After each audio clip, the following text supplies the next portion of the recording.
Have you ever witnessed something so impossible that your mind refused to believe your own eyes? The Alpha of Wintermaw stood frozen in the shadows, blood dripping from his wounds, watching a woman he had dismissed as worthless tear through 30 rogues with her bare hands. Every kill was poetry, every movement was death, and every second shattered everything he thought he knew about strength. Her name was whispered in legends he thought were lies, and tonight, she had just saved the life of a man who never even learned her real name. Before we continue, kindly subscribe to the channel and comment where you're watching from. Graven was not supposed to die tonight, but the gods clearly had other plans. The Alpha of Wintermaw pack pressed his back against the frozen stone, his ribs screaming with every breath, his vision blurring at the edges. 30 rogues circled him like vultures around a dying elk, their eyes empty of reason, their mouths slavering with anticipation of his blood. He had been careless, arrogant, and now he would pay the price with his life. The northern ridge was supposed to be clear, his scouts had assured him, but someone had lied or someone had failed. Either way, Graven was alone, outnumbered, and the rogues were closing in with the patience of creatures who knew their prey had nowhere left to run. His wolf snarled inside him, demanding he fight to the bitter end, but Graven was a realist beneath all his pride. He had killed 7 of them already, their bodies cooling in the snow around him, but 23 still remained and his strength was fading fast. The gash across his ribs leaked blood with every heartbeat, his left arm hung useless at his side, and his legs trembled with exhaustion. The largest rogue stepped forward, a massive brute with scars covering his face and madness burning in his yellow eyes. He opened his jaws and laughed, a sound like breaking bones, and Graven knew this was the end. He would die here alone, his pack would fall to chaos without his leadership, and everything he had built would crumble to dust. Then she appeared, and Graven thought perhaps he had already died because what he saw could not possibly be real. The woman stepped into the clearing as if she owned the very air itself, her bare feet silent on the frozen ground, her hair loose and wild around her shoulders like black fire.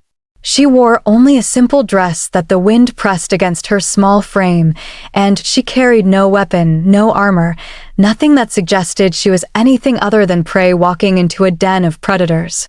Graven knew her, or thought he did. She was Mirethva, the Omega who lived on the edges of his pack, the quiet one who gathered herbs and spoke to no one, and seemed to fade into the background like morning mist. She was nothing, nobody, a wolf so weak that her scent barely registered as pack at all. But the way she moved now was nothing like the timid creature he remembered. She walked with the confidence of someone who had never known fear, her dark eyes scanning the rogues with cold calculation, her lips curved in something that might have been a smile if smiles could promise death. The rogues noticed her, and their attention shifted like wolves spotting easier prey. 3 of them broke from the circle and rushed toward her with snarls of hunger, their claws extended, their jaws wide enough to snap her in half. Graven wanted to shout a warning, wanted to tell her to run, but his voice caught in his throat because what happened next stole every word from his lungs. Mirethva moved like lightning given flesh and purpose. She ducked beneath the first rogue's lunge with impossible grace, her hand striking upward in a blur of motion that caught the creature under the jaw with such force that Graven heard bone shatter from 20 paces away. The rogue's head snapped back at an angle that meant death, and before his body even hit the ground, Mirethva had already spun toward the second attacker. This one was faster, more cautious, circling her with wary eyes. Mirethva did not wait for him to strike. She attacked first, closing the distance in a heartbeat, her movements so fluid they seemed choreographed. She caught his reaching claw, twisted with perfect leverage, and used his own momentum to flip his massive body over her shoulder and slam him into the frozen earth with enough force to crack the ground beneath him. Her foot came down on his throat, and the crack that followed ended his struggling forever. The third rogue hesitated, intelligence flickering in his eyes for just a moment before madness consumed it again. He lunged low, trying to take out her legs, but Mirethva leaped straight up, spinning in midair, her leg extending in a kick that caught him in the temple. He dropped like a stone, his skull caved in, his body twitching once before going still. 3 rogues dead in less than 10 heartbeats, and Mirethva stood in the center of their corpses, breathing normally, her eyes already seeking the next threat. The remaining 20 rogues stared at her with something that might have been fear if rogues still remembered how to feel such things. Then they attacked all at once, a wave of teeth and claws and mindless fury that should have overwhelmed any single fighter, no matter how skilled. Graven watched, unable to move, unable to process what his eyes were showing him, as Mirethva met them without hesitation. She became a storm of violence that defied everything Graven had ever believed about combat. She did not rely on strength, she used precision, turning every attack against its maker, exploiting weaknesses that appeared for only fractions of seconds. A rogue lunged and she redirected him into another attacker, their bodies colliding with bone-crushing impact. Another came from behind and she dropped low, sweeping his legs, rising with an elbow strike that caved in his ribcage. Blood sprayed across the snow, painting it crimson and black, and still Mirethva fought without pause or mercy. She caught a rogue's arm mid-swipe, twisted until the joint popped free, and drove the creature's own claws into its throat. She ducked beneath snapping jaws and countered with a palm strike that sent fragments of skull into brain matter. She moved between them like water finding paths through stone, always flowing, always deadly, always 3 steps ahead. Graven's analytical mind tried to catalog what he was seeing, tried to understand the techniques she used, but everything moved too fast, too precisely, too perfectly. This was not something learned from pack training or warrior drills. This was something forged in real combat over years, over decades, over a lifetime of surviving battles that should have killed her. A massive rogue, larger even than the one who had laughed at Graven's impending death, charged at Mirethva with the force of an avalanche. She did not dodge, did not retreat. She ran toward him with equal speed, and at the last possible moment, she slid beneath his grasping claws, her hand striking upward as she passed, fingers extended like a spear that punched through his ribcage and found his heart. The giant crashed behind her, dead before he understood what had killed him. 15 rogues remained, then 12, then 8. They tried to coordinate their attacks, tried to overwhelm her with numbers, but Mirethva adapted to every strategy faster than they could implement it. She broke necks with casual efficiency, crushed windpipes with precise strikes, shattered spines with perfectly placed kicks. Her dress was soaked with blood that was not her own, her face splattered with gore, but her eyes remained clear and cold and absolutely focused. Graven realized he was witnessing something that would be spoken of in legends if anyone lived to tell the tale. This was not just skill, this was artistry, this was a level of combat mastery that he had only heard about in stories told by elders around winter fires. Stories about warriors from the old times, before the packs had forgotten the ancient ways, before strength became valued over technique. The last 5 rogues broke, their madness overcome by something deeper, something primal. They turned and fled into the darkness, their howls of terror echoing through the mountains. Mirethva watched them go without pursuit, her chest rising and falling with controlled breaths, her hands still ready, her stance still perfect. Then she turned to look at Graven, and he saw something in her eyes that made his wolf whimper in recognition. This was an apex predator, something that stood above even alphas in the hierarchy of violence. This was death wearing the face of a woman he had never bothered to notice. She walked toward him slowly, her feet leaving bloody prints in the snow, and Graven found himself pressing harder against the stone behind him even though she had just saved his life. Every instinct screamed warnings, telling him he was in the presence of something far more dangerous than the 30 rogues she had just slaughtered. Mirethva stopped 3 paces away, close enough that he could see the flecks of blood on her cheek, the slight tremor in her hands that spoke of exhaustion finally catching up. She studied him with those dark, ancient eyes, and when she spoke, her voice was the same soft, gentle tone he had heard a dozen times before.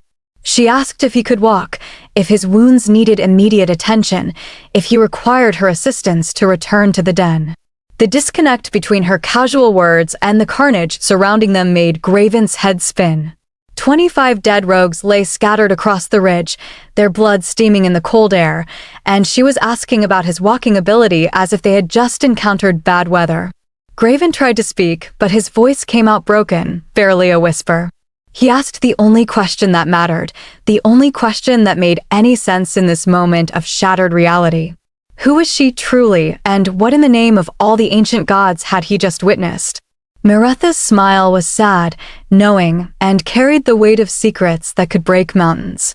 She told him that she would explain everything, that he deserved the truth after what had happened tonight, but first they needed to leave this place because the rogues would return with reinforcements, and she was not certain she could protect him through another battle. The casual way she spoke of protecting an alpha, as if he were the weak one, as if his entire existence depended on her mercy, should have enraged Graven.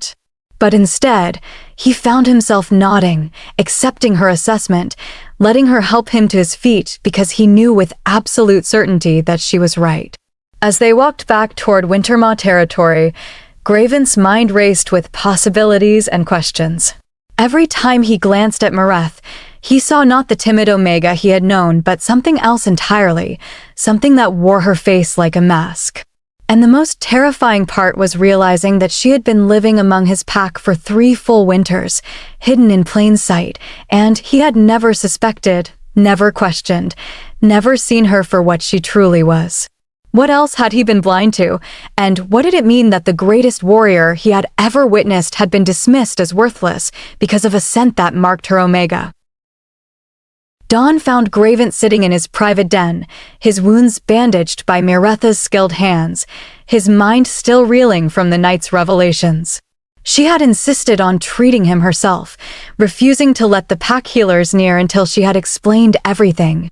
Now she sat across from him, her hands folded in her lap, her eyes distant as if seeing things from long ago. The blood had been washed from her skin and dress, but Graven could still see it in his mind, could still replay every impossible movement, every lethal strike. He had sent his beta away with orders that no one was to disturb them, that what happened on the northern ridge was to remain secret until he decided otherwise. His pack would have questions when they saw his injuries, but those questions could wait. Graven broke the silence with a direct command, his alpha voice still carrying authority even in his weakened state. He told Mirethva to tell him everything, to hold nothing back, to explain how an Omega could fight like the ancient war gods from children's stories. Mirethva's laugh was bitter, hollow, and it made Graven's skin prickle. She told him she was not an Omega, had never been Omega, that the scent he and everyone else perceived was a carefully maintained deception created through rare herbs and discipline that took years to master. Her true scent, her real nature, would have marked her as Alpha the moment she set foot in his territory. Graven's world tilted on its axis. An Alpha hiding as Omega was unheard of, impossible, something that violated every natural law of their kind. He demanded to know why. What could possibly drive someone to suppress their true nature so completely? Mirethva stood and walked to the small window, her silhouette framed against the rising sun. Her voice, when she spoke, carried the weight of old grief and older rage. She told him her real name was Mirethva Stormbreaker, last survivor of the Crimson Fang pack, daughter of Vascrren the Undefeated, and heir to a warrior lineage that stretched back 15 generations. Graven's blood turned to ice. He knew those names. Every wolf with any knowledge of history knew those names. The Crimson Fang pack had been legendary, a force so powerful that 3 other packs had united specifically to destroy them out of fear. The war had been brutal, ending 12 winters ago with the complete annihilation of Crimson Fang and the scattering of their few survivors. But Mirethva Stormbreaker was supposed to be dead, killed in the final battle alongside her mother and siblings. The alliance that destroyed Crimson Fang had made certain of it, hunting down every last member to ensure none could rise again. At least, that was what the histories claimed. Mirethva turned from the window, and Graven saw tears tracking down her face even as her expression remained hard as stone. She told him the truth of that night, how her mother had known the attack was coming, how Vascrren had sent Mirethva away with orders to survive, to hide, to never seek revenge because it would only lead to more death. 15 years old and already a skilled warrior, Mirethva had obeyed even as she heard her family's dying screams echoing through the valley. She had wandered for 2 winters, broken and lost, using her mother's techniques to mask her scent and hide her strength. She had found Wintermaw by accident, exhausted and desperate for any shelter, and Graven had accepted her without question because he saw only a weak Omega who posed no threat. She had intended to stay only through 1 winter, but the peace she found in being invisible, in having no expectations placed upon her, had been too seductive to abandon. 3 winters she had lived among them, watching Graven lead with the same arrogance that had destroyed her own pack, seeing him make the same mistakes, heading toward the same fate. She had tried not to care, tried to remain detached, but last night when she saw him surrounded and about to die, something inside her had broken. She could not watch another alpha fall, could not stand by while history repeated itself. Graven listened in stunned silence, his mind struggling to reconcile the timid herb gatherer with this legendary warrior sitting before him. He asked why she had revealed herself now, why not continue hiding, why risk exposure when she had maintained the deception so perfectly for years. Mirethva's answer was simple and devastating. Because she was tired of hiding, tired of pretending to be less than she was, tired of watching wolves who barely knew how to hold a claw properly call themselves warriors. And because the rogues who attacked him were not random, not disorganized remnants of broken packs.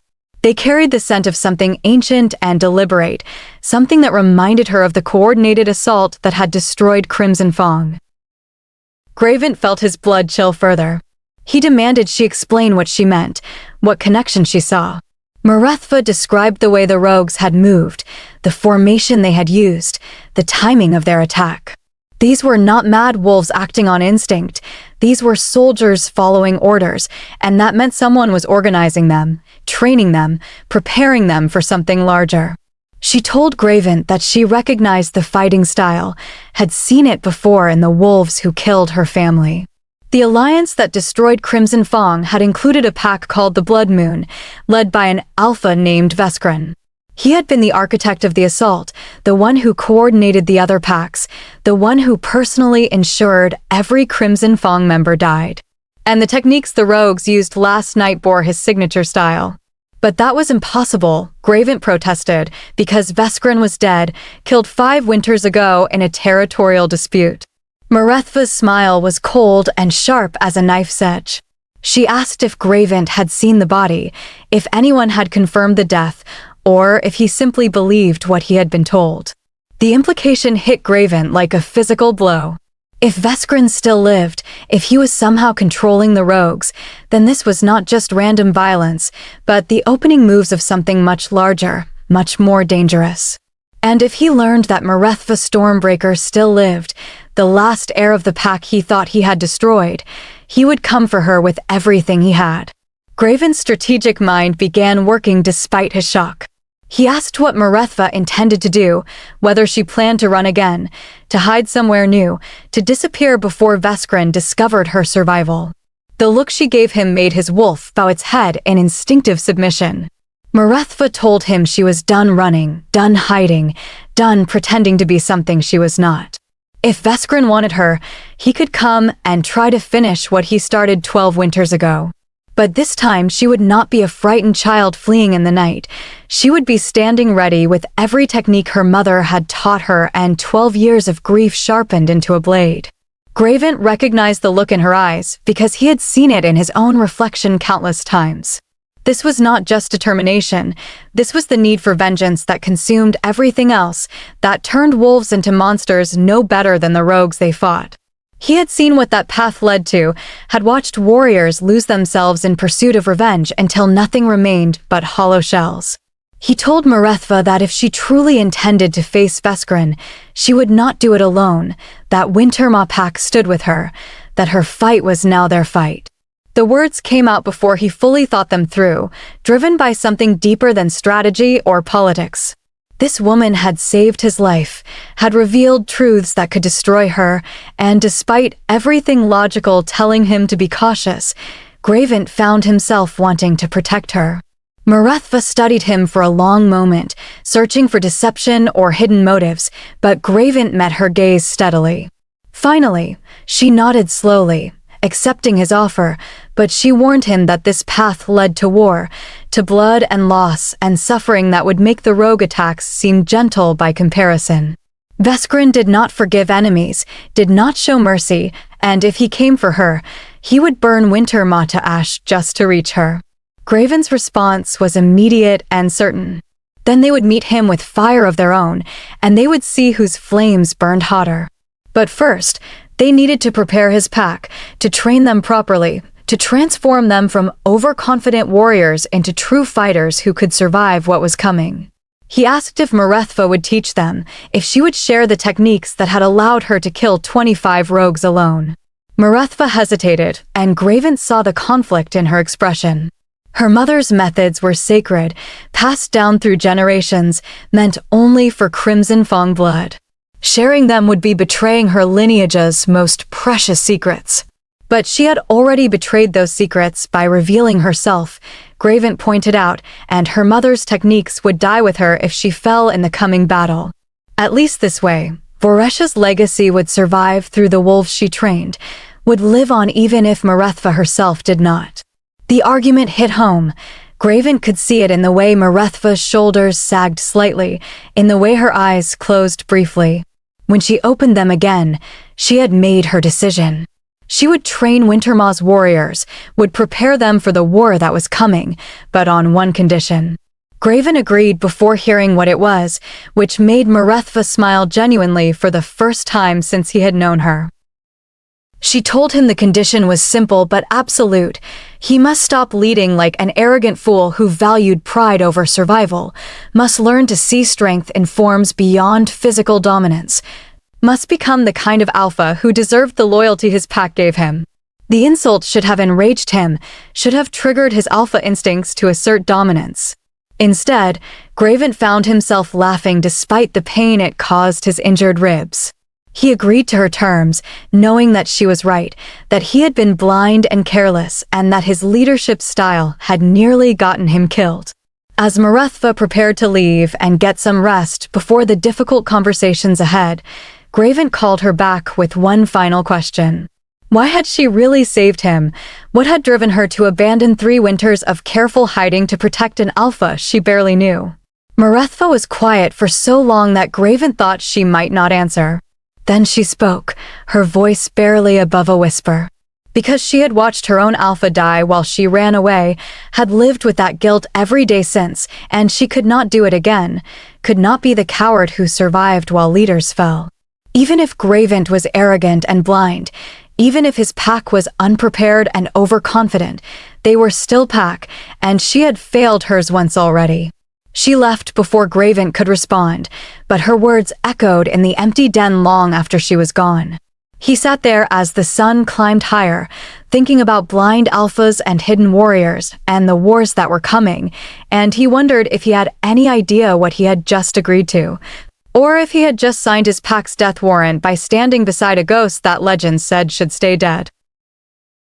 Word of Graven's injuries spread through Wintermaw like wildfire despite his orders for silence, and by midday, his beta Corvash stood in his den demanding answers with barely restrained fury. Graven dismissed his other advisors and told Corvash everything, watching his most trusted warrior's expression shift from anger to disbelief to shock as the truth unfolded. Corvash's response was immediate and violent. He wanted Mirethva executed or exiled, wanted this threat removed from their territory before it brought destruction down upon them all. The daughter of Voresh's Stormbreaker living among them was a death sentence waiting to be carried out, and harboring her made them complicit in her survival. Graven had expected this reaction and met it with calm authority. He told Corvash that Mirethva had saved his life, had proven herself more valuable than any 3 warriors in their pack, and that if Vascrren truly was behind the rogue attacks, they would need her knowledge and skill to survive. Besides, she had lived peacefully among them for 3 winters without causing trouble, had contributed to their pack, had earned the right to stay through her actions if nothing else. But Corvash would not be swayed so easily.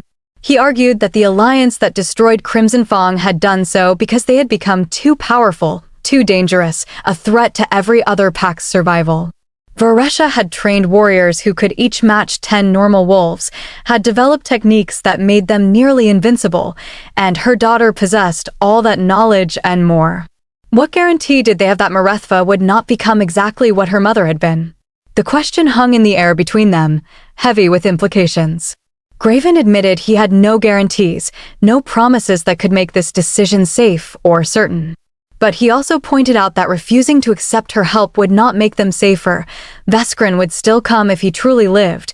The rogues would still attack, and without Mirethva's training, Wintermaw would fall just as surely as Crimson Fang had. Corvash paced the den like a caged predator, his wolf barely contained beneath his skin. He demanded to know what Graven planned to do about the pack, how they would explain an Omega suddenly becoming their war trainer, how they would handle the inevitable questions and challenges. Some wolves would refuse to train under her out of pride, others would see her presence as weakness in their alpha's judgment. Graven had already considered this and made his decision. He would call a full pack gathering at sunset, would reveal Mirethva's true identity to everyone at once, and would make it clear that any wolf who refused her training would be expelled from Wintermaw permanently. They faced a threat that could destroy them all, and he would not tolerate pride getting in the way of survival. The gathering that evening was tense from the moment wolves began arriving. They sensed something momentous was coming, could smell the anxiety rolling off their alpha and beta, could see the unusual seriousness in how the meeting had been called. When everyone had assembled, Graven stood before them with Mirethva at his side, and he began telling them truths that would reshape their entire understanding of reality. He started with the rogue attack, describing the ambush in detail, admitting his own overconfidence and near-fatal misjudgment. Then he revealed how Mirethva had appeared, how she had fought, how she had killed 25 rogues while he watched in helpless amazement. The pack listened in stunned silence, unable to process what they were hearing. Then Graven revealed her true identity and chaos erupted. Wolves shouted in disbelief, in fear, in anger at being deceived for so long. Some called for her death, others for her exile, and a few simply backed away as if her very presence might contaminate them. The name Stormbreaker carried weight that transcended individual packs. It represented power so absolute that it had taken 3 allied forces to bring it down. Mirethva stood silent through it all, her face calm, her posture relaxed, showing no fear or concern at the hostility surrounding her. When the shouting reached its peak, she spoke, and her voice cut through the noise like a blade through flesh. She told them she understood their fear, their anger, their distrust. She had hidden among them, had lied through omission, had allowed them to believe she was something harmless when she was anything but. But she also told them the truth of what was coming. She described the patterns she had seen in the rogue attacks, the coordination that spoke of intelligent leadership, the fighting techniques that bore Vascren's unmistakable signature. She explained that if her suspicions were correct, Wintermaw faced not random violence, but organized extermination, and that without proper training, every wolf present would be dead within the turning of seasons. She offered them a choice, simple and stark. They could reject her help, cast her out, maintain their pride and their traditions, and they would die when Vascren's forces came. Or they could set aside their fear and learn from her, could embrace techniques that had been perfected over generations, could transform themselves into warriors capable of surviving the coming storm. The pack was silent now, the weight of her words settling over them like snow in deep winter. An older warrior named Thraken stepped forward, his face scarred from countless battles, his eyes hard with earned wisdom. He asked Mirethva a direct question. If she trained them, if they learned her mother's methods, would they become strong enough to survive what killed Crimson Fang? Mirethva's answer was brutally honest. She told him that Crimson Fang had fallen not because they were weak, but because they were arrogant, because they believed their strength made them invincible, because they ignored warnings and dismissed threats until it was too late. The same mistake she saw Wintermaw making now. Strength alone would not save them. They needed discipline, strategy, and the willingness to adapt. Thraken considered this, then nodded slowly. He declared that he would train under her, would learn whatever she could teach, because dying with honor meant nothing if you could live with wisdom instead. His endorsement carried weight, and other wolves began nodding, accepting, agreeing to set aside their fear in favor of survival. But not everyone was convinced. A younger alpha aspirant named Drishik challenged both Gravent and Mirethva, calling this entire situation a betrayal of pack traditions and demanding that Gravent prove he was still strong enough to lead. The challenge was formal, traditional, and Gravent could not refuse without losing all authority. Before Gravent could respond, Mirethva stepped forward and made a counteroffer. She would fight Drishik herself, and if he could land even a single blow on her, she would leave Wintermaw forever and never return. But if she won, which she assured everyone she would, then every wolf present would commit to training under her guidance without further argument. Drishik laughed at the offer, seeing it as an easy victory. He was large, powerful, young, and confident in his strength. He agreed immediately, already imagining the glory of defeating the legendary Stormbreaker's daughter in single combat. What followed was not a fight, but a lesson in humility. Mirethva moved with casual efficiency, dodging every attack Drishik launched, countering with strikes that never quite landed with full force, but demonstrated exactly how easily she could kill him if she chose. She narrated his mistakes as she fought, pointing out telegraphed movements, poor weight distribution, wasted energy. Within minutes, Drishik was on his back in the snow, Mirethva's foot resting lightly on his chest, her expression almost sympathetic. She told him he had potential but lacked discipline, had strength but no understanding of how to use it properly. If he truly wanted to become a strong warrior, she would teach him, would transform his raw power into something refined and deadly. Or he could leave Wintermaw with his pride intact and his ignorance unchallenged. Drishik's response surprised everyone.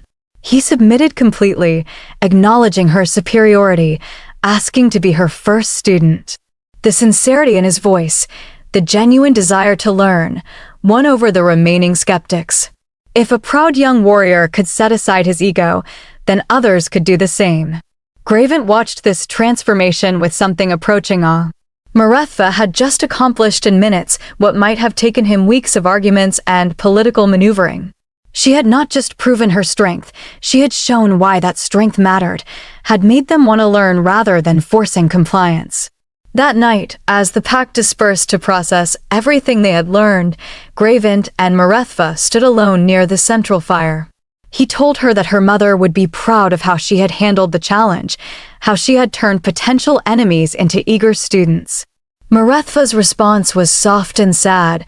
She said her mother would actually be furious that she had revealed their family's secrets to outsiders, that she had broken sacred traditions, that she had allowed sentiment to override centuries of carefully guarded knowledge. But your mother is not here, Graven pointed out, and you are. You get to decide what her legacy means, how it gets used, who it serves. Maybe the greatest honor you can give her is ensuring that what she taught you saves lives instead of dying with you. Mirethva looked at him for a long moment, and Graven saw something shift in her expression. Respect, perhaps, or recognition that he was not quite the arrogant fool she had initially thought. She told him that perhaps there was hope for him yet, that maybe he could learn to lead with wisdom instead of just strength. As she walked away to begin preparations for tomorrow's training, Graven realized that everything had changed, not just for his pack, but for himself. He had spent years believing he understood strength, understood leadership, understood what it meant to be alpha. But Mirethva had shown him in one night that he knew nothing, that everything he had built was hollow, and that true power came not from dominating others, but from earning their genuine respect. The question that kept him awake long into the night was whether he could change quickly enough, whether his pack could transform fast enough, whether any of them would be ready when Vascren's shadow finally fell across their territory, and whether standing beside a ghost from a destroyed pack was the bravest or most foolish thing he had ever done. Training began before dawn, and Mirethva showed no mercy to wolves who thought their previous experience mattered. She started by demonstrating exactly how ineffective their traditional fighting styles were, defeating the pack's 10 best warriors simultaneously in less than 3 minutes. Some she disarmed with simple wrist twists, others she tripped with minimal effort, and all of them ended up in the snow wondering how someone half their size had made them look like cubs. The lesson was clear and brutal. Everything they thought they knew about combat was inadequate, and unlearning bad habits would be harder than learning new techniques. Mirethva divided the warriors into groups based not on rank or age, but on learning speed and body type. She assigned Drishik to help teach the basics, rewarding his earlier humility with responsibility, and the young wolf took to the role with surprising dedication. Graven participated in training alongside his pack, setting aside his alpha pride to become a student. Mirethva treated him no differently than anyone else, correcting his mistakes publicly, praising improvements when earned, pushing him beyond what he thought were his limits. It was humbling and exhausting and exactly what he needed. The techniques she taught were unlike anything Wintermaw had seen before. Where they had relied on raw power and aggression, Mirethva emphasized efficiency and precision. She showed them how to redirect an opponent's strength, how to strike vital points that rendered size irrelevant, how to move in ways that made predicting their next action impossible. She taught them that every fight should end quickly, that prolonged combat favored whoever had more stamina, and that pride was the enemy of survival. But it was not just physical training. Mirethva spent equal time teaching strategy, explaining how Vascrren thought, how he organized attacks, how he exploited weaknesses in enemy defenses. She described the tactics used against Crimson Fang in brutal detail, forcing the pack to understand exactly what they would face. Some wolves found her descriptions too graphic, too disturbing, but Mirethva insisted that sanitizing the truth served no one. 2 weeks into training, scouts brought news that changed everything. Another pack had been destroyed, this time the Frostvale clan that lived 3 valleys away. The survivors described an attack led by rogues who moved with military precision, who targeted leaders first, who seemed to know exactly where defenses were weakest. Only a handful escaped, and they brought with them a message carved into the Alpha's den. The message was simple and terrifying. It read, "Stormbreaker blood calls to me across the years, and I will answer." Mirethva's face went pale when she heard this, and Graven saw her hands tremble before she clenched them into fists. Vascrren knew she lived, knew where she was, and was announcing his intention to finish what he started. The attack on Frostvale was a demonstration, a warning, a promise of what was coming. Corvash demanded they send Mirethva away, argued that her presence was bringing death to their doorstep, that saving one wolf was not worth risking the entire pack. Other voices joined his, fear overriding the respect that training had been building.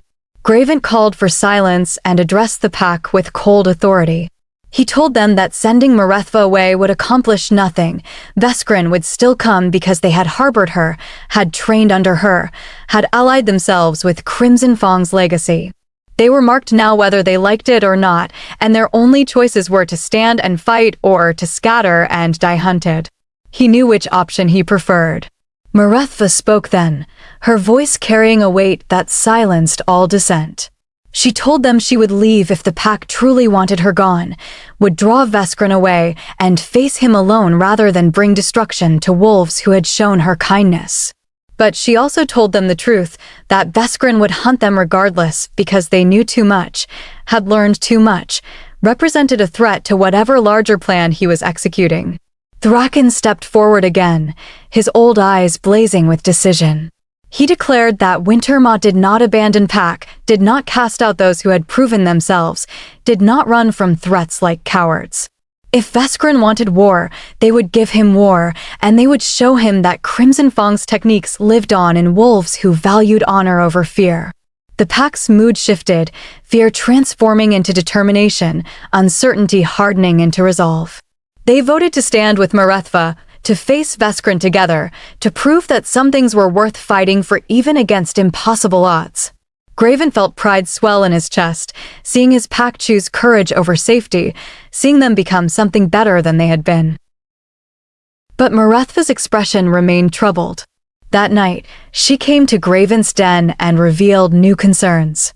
Vascren's message suggested he had been watching them, gathering intelligence, preparing for this confrontation for longer than anyone realized.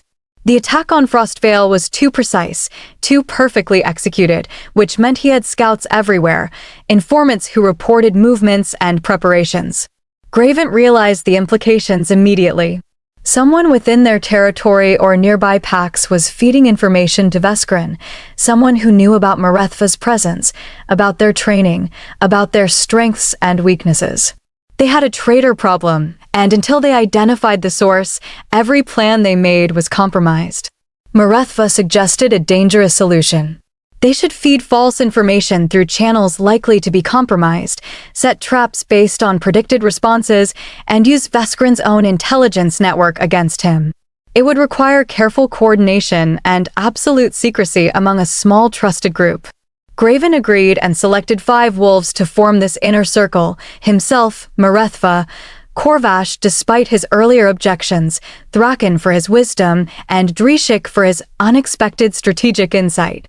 Together they crafted a deception designed to lure Vascrren into attacking before he was truly ready, to force his hand while Wintermaw still held some advantages. The plan was risky and complex, requiring them to appear weaker than they were, to fake discord and unpreparedness, to bait Vascrren with the promise of an easy victory. Meanwhile, they would prepare their true defenses in secret, train their best warriors in techniques kept hidden from public view, and position forces where no scout would see them. As preparations intensified, Graven found himself spending more time with Mirethva, not just planning strategy, but talking about lives that felt increasingly distant. She told him about Crimson Fang before the war, about a pack that valued art as much as combat, that celebrated music and stories and the beauty of mountain sunsets. She described her mother not as the fearsome warrior of legend, but as someone who laughed easily, who played games with her children, who believed strength should protect joy rather than replace it.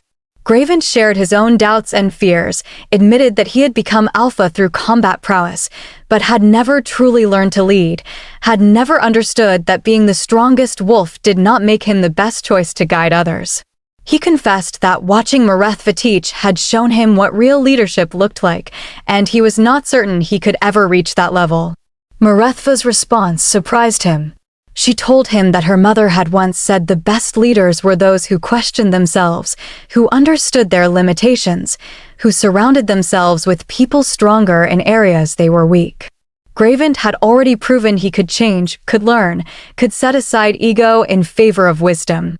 That made him more qualified than most who claimed the title Alpha. Something shifted between them in those quiet conversations, respect deepening into something that felt like friendship, admiration blending with trust. Graven caught himself noticing details he had never seen before, the way Mirethva's eyes softened when she spoke of her family, the rare smile that transformed her entire face, the strength that somehow made her seem more alive rather than harder. But there was no time for exploring whatever was building between them. Scouts reported increased rogue activity on all borders, coordinated movements that suggested an attack was imminent. Vascrren was preparing his assault, gathering forces, positioning pieces on a board only he could fully see. Wintermaw's warriors trained harder, pushing themselves to exhaustion and beyond, determined to be ready. Mirethva drove them mercilessly, knowing that the difference between life and death would come down to reflexes honed in these final days. She taught them to fight in formation, to support each other, to become a unified force that was greater than the sum of individual warriors. On the night before the attack they all knew was coming, Graven stood on the highest point of their territory and looked out over the valley. Mirethva joined him, silent for a while, just sharing the space. Finally, she spoke, thanking him for standing beside her when easier choices existed, for risking his pack on behalf of a ghost who should have stayed dead. Graven's response was immediate and fierce. She was not a ghost, she was the most alive person he had ever met, and standing beside her was not a risk but a privilege. If tomorrow brought death, at least it would come while fighting for something that mattered, while protecting someone worth protecting. Mirethva looked at him then with eyes that held galaxies of emotion, and for a heartbeat, Graven thought she might say something that would change everything between them. But the moment passed, broken by a distant howl that carried a message clear as spoken words. Vascrren was coming, and the war that had begun 12 winters ago was about to reach its bloody conclusion, and neither Graven nor Mirethva knew if they would survive to see another dawn, but they stood together facing the darkness. And somehow that made even death seem bearable. They came with the new moon, when darkness lay thick enough to hide even the largest force. Vascren's army appeared like smoke given shape, hundreds of rogues moving with precision that defied their supposed madness, accompanied by warriors from packs that had joined his cause either through fear or greed. The forces surrounding Wintermaw's territory outnumbered the defenders 5-1, maybe more. But Graven and Mirethva had prepared for this. The apparent weaknesses in their defenses were carefully constructed traps. The positions that seemed poorly manned were actually kill zones designed to funnel attackers into concentrated fire. Warriors trained by Mirethva waited in hidden positions, their breathing controlled, their weapons ready, their fear transformed into focused determination. The attack began with a feint from the east, a probing assault meant to draw defenders out of position. Graven recognized the tactic from Mirethva's descriptions and held his position, refusing to take the bait. The eastern defenders engaged just enough to seem committed, then fell back in what appeared to be panic, but was actually controlled retreat toward prepared positions. Vascren's main force struck from the north, a massive wave of rogues and corrupted warriors crashing against Wintermaw's lines with devastating impact. This was where the real battle would be decided, where numbers and organization would test training and determination. The defenders met them with techniques Mirethva had drilled into them until they became instinct, redirecting attacks, striking vital points, working in coordinated groups that amplified individual effectiveness. Graven fought in the center of the line, his new training making him twice as effective as he had been before. He no longer relied solely on strength and aggression, but used precision strikes that conserved energy while maximizing damage. Beside him, Corvash moved with similar efficiency, the beta having embraced Mirethva's methods more completely than Graven had initially realized. But it was Mirethva herself who became the turning point of the entire battle. She positioned herself at the most critical junction, where Vascren's forces concentrated their assault, and she became a storm of controlled violence that carved through enemies like a blade through water. Every movement served a purpose, every strike eliminated a threat, every defensive motion transitioned seamlessly into counterattack. Graven watched her between his own engagements, saw her dancing through combat with grace that made it look effortless, even though he knew the incredible skill required. She fought like her mother must have fought, like the legends described, like a force of nature that could not be stopped or slowed or defeated by mere numbers. The rogues began to falter, their coordination breaking as wolves realized they were dying faster than they could press the attack. Some tried to flee only to find retreat routes blocked by Wintermaw warriors who had circled behind them. The trap was working, Vascren's forces were being ground down, and victory seemed almost within reach. Then everything changed. A howl split the night, deeper and more terrible than anything Graven had heard before. The remaining rogues parted like water before a shark, and through the gap walked something that made every instinct scream warnings. Vascrren himself had finally appeared, and he was nothing like what anyone had expected.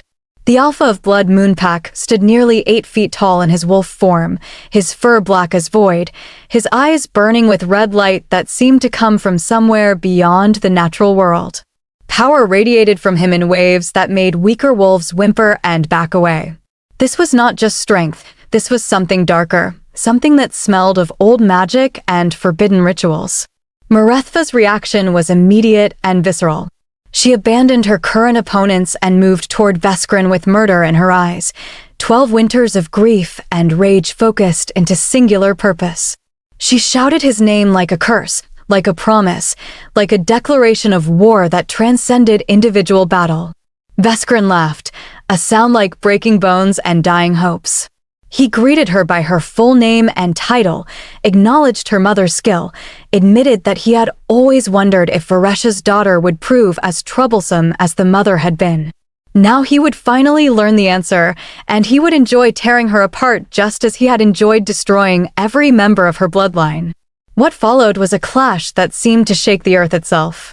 Mirethva attacked with everything she had, her techniques perfect, her speed incredible, her determination absolute. But Vascrren matched her move for move, his own skills refined over decades of combat, his unnatural strength making every blow potentially lethal.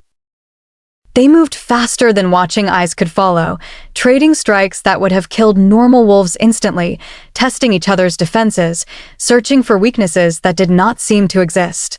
Mirethva landed hits that should have crippled, but Vascrren absorbed them and countered with attacks that should have ended her, but she dodged with impossible precision. Graven tried to help, tried to create openings for Mirethva to exploit, but Vascrren was too fast, too powerful, too skilled. Other warriors attempted to intervene and were swatted aside like annoying insects. This was a fight between legends, between the last heir of Crimson Fang and the Alpha who had destroyed her pack, and no one else could match their level. Blood stained the snow, most of it Mirethva's despite her skill. Vascren's unnatural power was wearing her down, his strikes getting closer to landing with full force, his defenses adapting to her techniques. Graven saw her tiring, saw openings appearing in her guard that had not been there before, saw death approaching with casual inevitability. Then Vascrren made a mistake, tiny but exploitable. He overextended on a strike, committed too much weight forward, left his left side exposed for a fraction of a second. Mirethva saw it and took the opening without hesitation, her claws driving deep into his ribs, tearing through muscle toward vital organs. But it was a trap. Vascrren had baited the strike deliberately, and as Mirethva committed to the attack, he twisted with impossible speed and caught her extended arm in jaws that closed like a steel trap. Bone cracked, Mirethva's scream tore through the night, and Vascrren threw her aside like broken prey. She hit the ground hard and did not get up, her arm shattered, blood pouring from wounds across her body, consciousness fading as shock and pain overwhelmed even her iron will. Vascrren stood over her, triumphant, preparing to deliver the killing blow that would finally end the Stormbreaker line forever.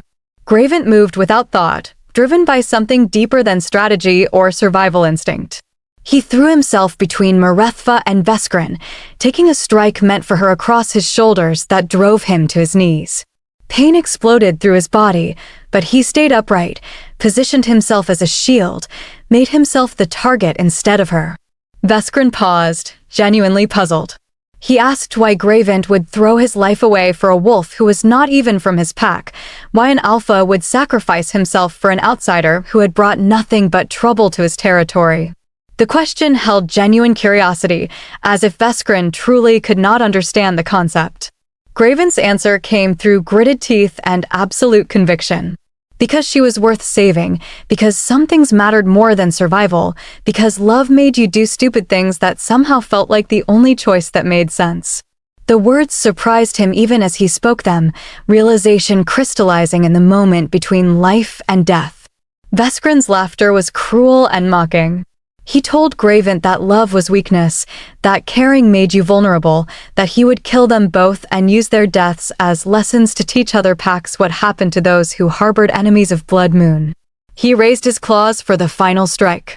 But before he could deliver it, Wintermaw's warriors attacked as one, every trained fighter hitting Vascrren simultaneously from different angles. They knew they could not win, knew they were attacking something beyond their capacity to defeat, but they did it anyway because their alpha had shown them what real courage looked like. The coordinated assault actually staggered Vascrren, forced him back, bought precious seconds. Corvash appeared beside Graven, helped him to his feet, shouted orders that pulled surviving defenders into tighter formation. Thraken and Rishik positioned themselves to guard Mirethva's unconscious form, making it clear they would die before letting Vascrren reach her. Vascren's rage at being challenged by what he considered inferior wolves manifested in raw power that threw attackers aside like leaves in a storm. He killed 3 warriors with casual swipes, injured half a dozen more, and was preparing to tear through the entire pack when something unexpected happened. Howls echoed from the surrounding ridges, dozens of them, coming from directions that should have been empty. Other packs were arriving, drawn by scouts who had carried messages requesting aid, responding to calls for alliance against a threat that endangered them all. Frostvale survivors had brought their temporary allies, smaller packs had set aside old rivalries, and suddenly Vascren's numerical advantage was disappearing.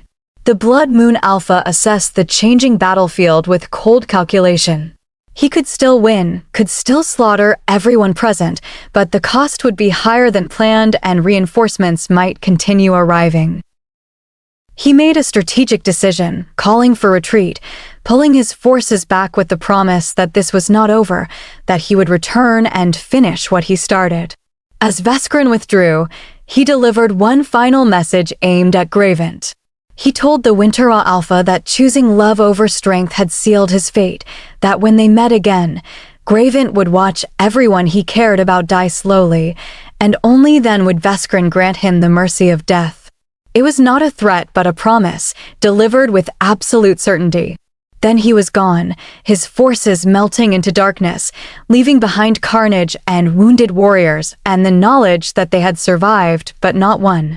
The cost was evident in bodies scattered across blood-stained snow, in warriors who would never fight again, in the understanding that Vascrren had retreated by choice rather than necessity. Graven collapsed beside Mirethva as healers rushed to help them both.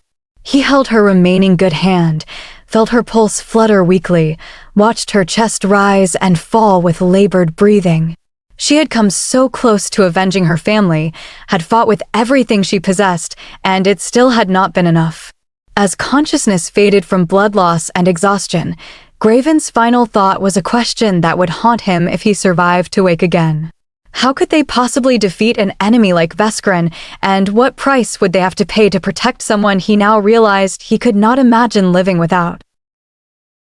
Mirethva woke 3 days later to find herself in Graven's personal den, her arms splinted and bandaged, her body covered in healing wounds that would leave scars to match the ones she already carried. Graven sat beside her bed, his own injuries bandaged but less severe, his eyes dark with exhaustion from maintaining constant vigil. She tried to speak, but her throat was too dry. Graven helped her drink, his hands gentle despite their strength, his attention focused entirely on her needs. When she finally managed words, she asked about casualties, about the pack's status, about whether Vascrren had returned. Graven told her the grim truth. 15 warriors dead, twice that number seriously wounded, their defenses badly damaged, and their stores of supplies depleted from treating the injured. But they had survived, the pack remained intact, and the unexpected alliance with neighboring territories had created something new, a coalition unified against Vascren's threat. Mirethva processed this information with the strategic mind Graven had come to respect deeply. She asked about her failure to defeat Vascrren, about the dark power he wielded, about whether Graven had seen the unnatural red glow in his eyes. When Graven confirmed it, Mirethva's expression turned thoughtful and troubled. She told him that her mother had mentioned ancient rituals, forbidden practices that traded pieces of your soul for enhanced power. The old packs had banned such methods generations ago because they created monsters who no longer cared about pack, honor, or anything beyond their own twisted desires.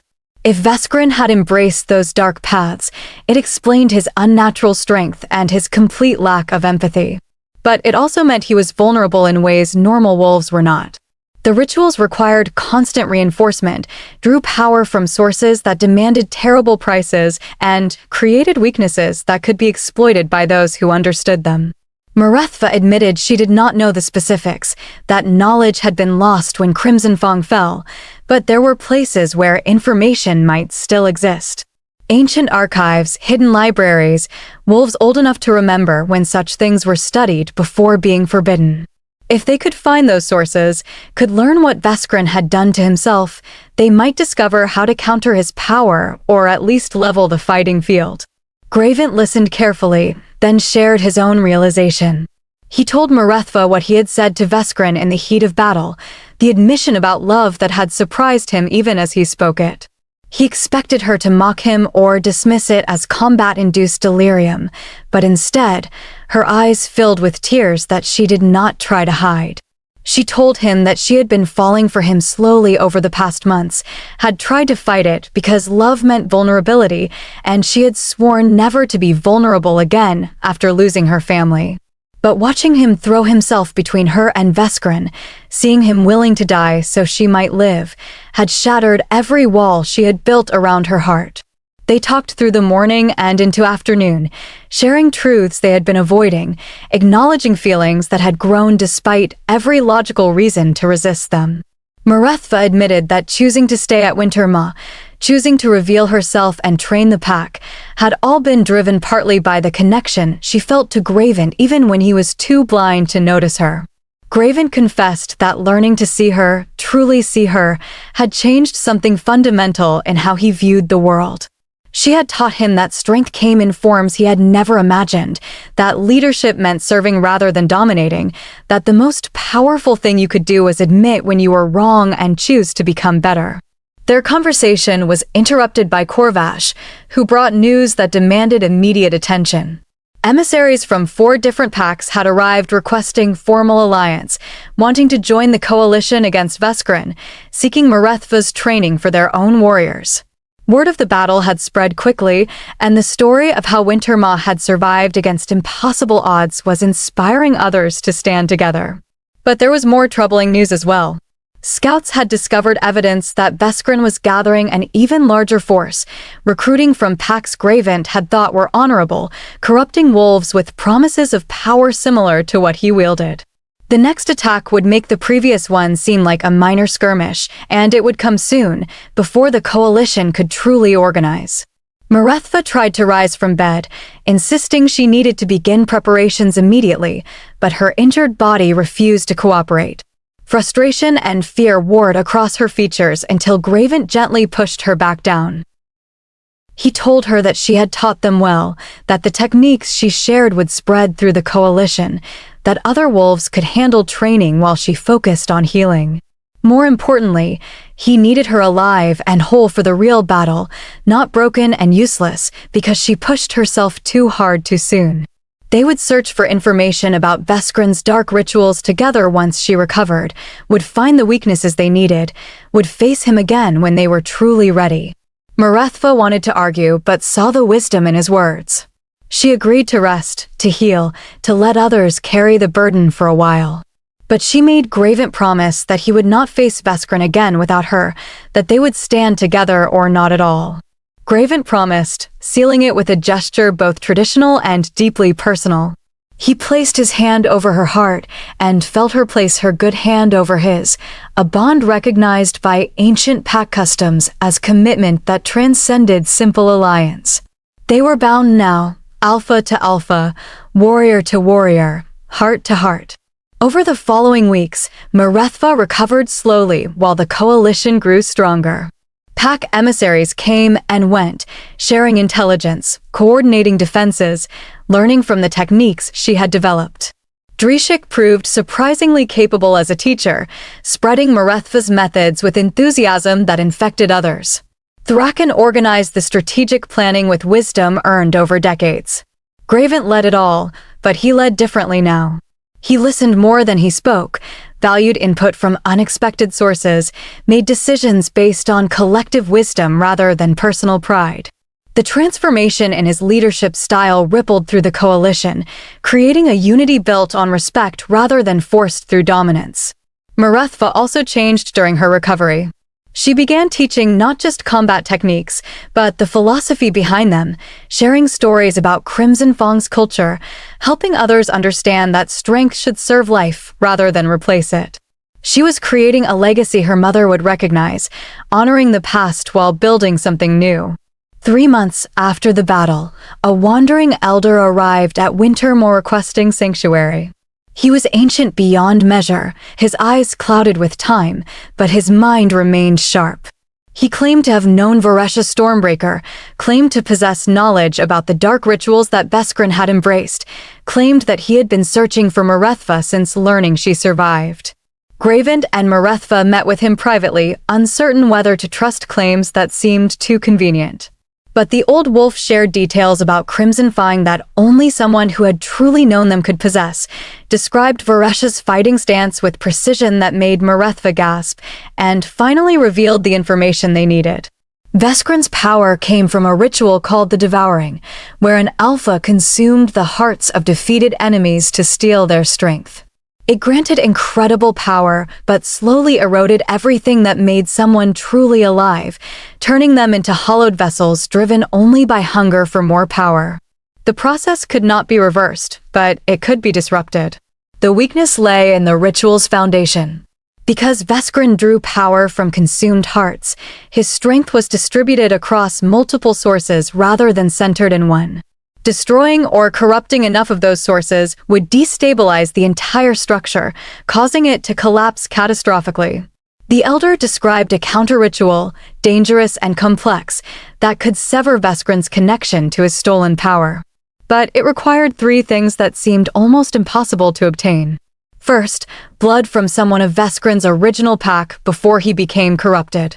Second, a weapon forged from metal that had never drawn blood.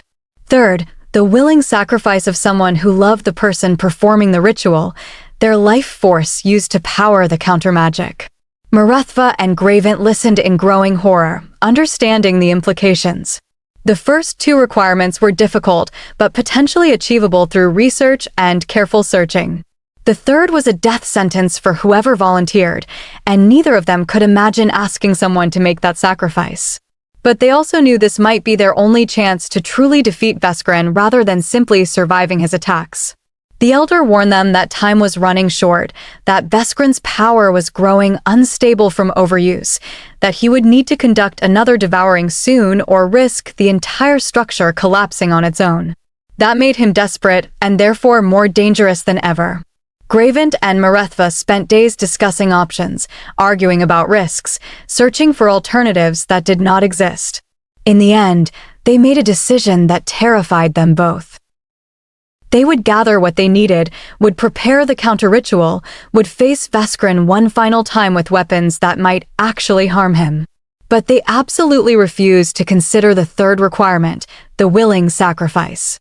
They would find another way, would adapt the ritual, would succeed through skill and strategy rather than blood magic. Neither could accept a victory that cost the other's life. As preparations intensified and the coalition grew ready for the final confrontation, Graven realized that regardless of what happened next, his life had been forever changed.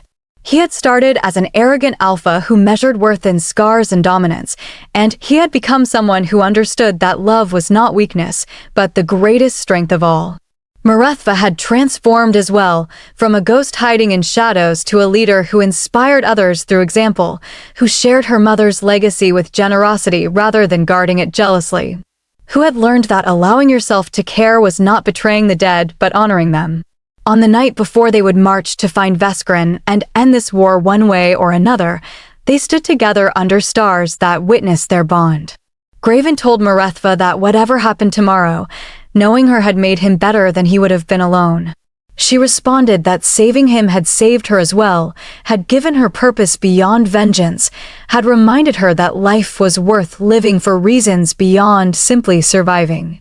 They sealed their promises with actions that transcended words, and when dawn came, they led their coalition toward destiny with clear eyes and united purpose, two wolves who had been transformed by violence into something stronger than either could have been alone, ready to face the darkness with the only weapon that truly mattered.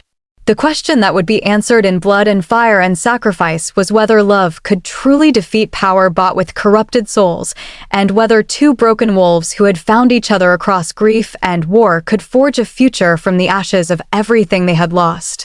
The coalition marched at dawn, 500 warriors from 7 packs moving as one unified force.